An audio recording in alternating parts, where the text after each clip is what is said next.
volver a habitar la escuela. Es eso. Nos encontramos con estudiantes y adultos, porque de esto no podemos estar ajenos, que tenemos que volver a insertarnos en un sistema, la escuela con todo lo que conlleva eso, ¿no? La pandemia hizo que la escuela se trasladara a la casa de manera virtual. Y ahora nos encontramos que tenemos que volver a habitar la escuela y volver a trabajar esos hábitos que cambiaron. Estamos frente a una escuela con estudiantes o con una comunidad educativa totalmente diferente de hace 10 años atrás. Lo que hizo la pandemia, que volviéramos a repensar y resignificar la escuela desde otros lugares. Se cortaron lazos que hay que volver a construir. Por eso digo esto de volver a habitar la escuela en sí, pero también volverla a pensar esa escuela, que no es la misma que dejamos en el 2019. Yo creo que que post pandemia nos está dejando, o lo que estamos viviendo o atravesando, sí, diferente es más vulnerabilidad en cuestiones emocionales, ¿sí? De los estudiantes, de adultos también creo que hay, pero ese sería el cambio más importante que noto, ¿sí? Por ahí hay cuestiones que tienen que ver hoy con la convivencia, que tienen que ver también con una cuestión social que estamos atravesando, digamos, ¿no? Que hay otras dificultades que no solo tienen que ver con la pospandemia.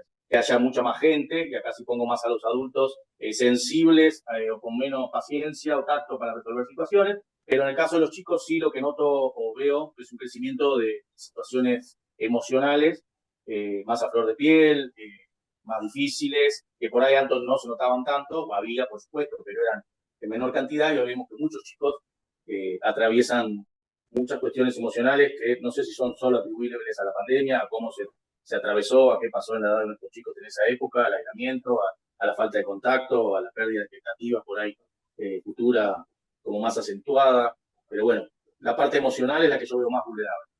Acá más que por ahí ofrecer soluciones en este tema, por ejemplo, ir acompañando un proceso, en todo caso redireccionar o intentar convocar profesionales y sostener desde la escuela el acompañamiento de los estudiantes.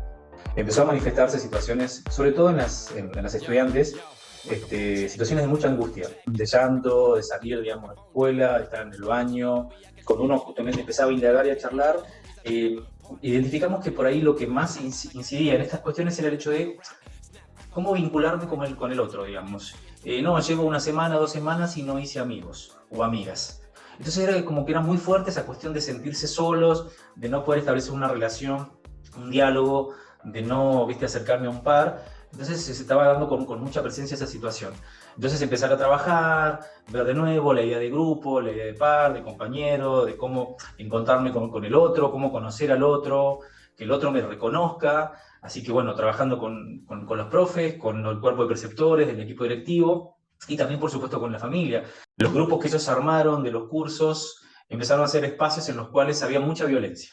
Nos pasó un caso particular donde en una reunión de padres ellos desconocían, los padres la verdad con poca presencia dentro del control de lo que es el uso de redes sociales.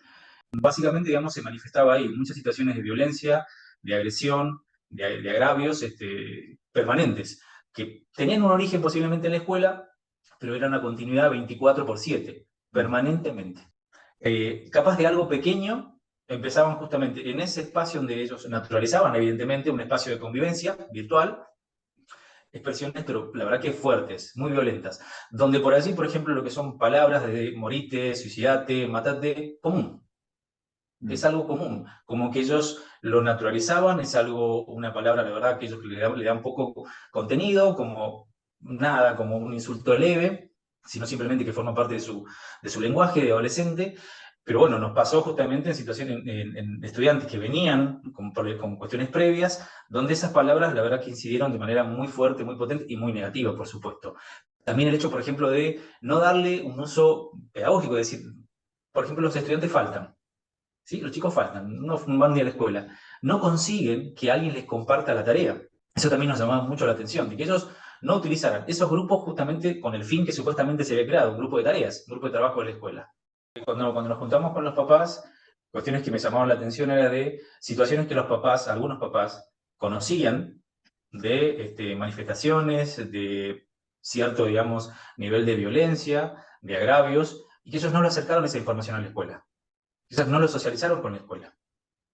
Entonces eso nos preocupó porque nosotros le decíamos, nosotros como escuela, la forma de intervenir es a partir de que uno toma conocimiento que se está dando una situación determinada, y nosotros tenemos que trabajar y abordar sobre eso. Trabajar con los chicos, qué les pasa, qué piensan, qué es lo que nos pasa que no podemos avanzar por ahí en los aprendizajes, qué cuestiones que surgieron en el barrio y que bueno, tenemos que retomar en la clase para poder convivir y para poder trabajar. Entonces, algunas de las cuestiones que surgen de esos espacios, de esos consejos de aula, es poder justamente trabajar eso, y poder establecer pautas, acuerdos sobre cómo nos vamos a manejar para poder decir lo que no nos gusta y no quedar solo en eso, sino en proyectar para poder mejorar de algún modo esto que nos preocupa y que nos está costando.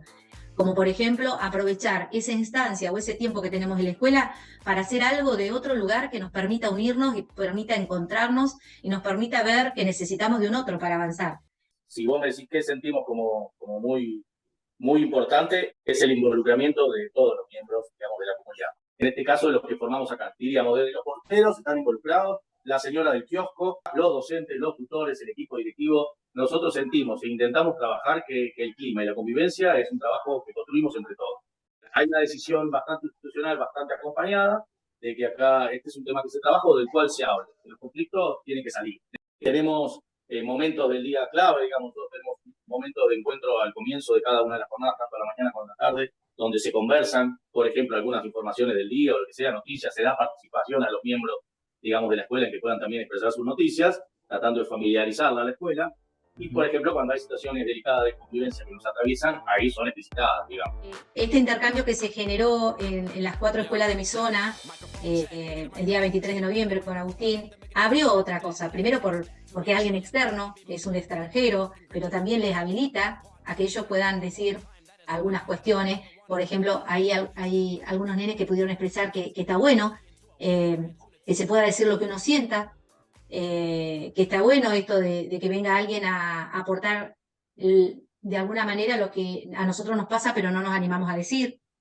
Y cómo a veces lo que es una broma en realidad puede hacer mucho daño, y por más que pidas disculpas, y si son reiteradas las disculpas, también ahí ya es algo mucho más complejo. Entonces como que algunos se ve que en esas bromas que hacen se han quedado pensando que está mal ese tipo de broma y que con la disculpa no alcanza, ¿no? Y en esto, cómo cruza la falta de respeto y cómo cruza el dañar al otro, y la intención no fue dañarlo, pero terminan haciéndolo. Creo que poder ver al otro, ver cómo se siente, cuál fue su respuesta, nos sirve y lo necesitamos.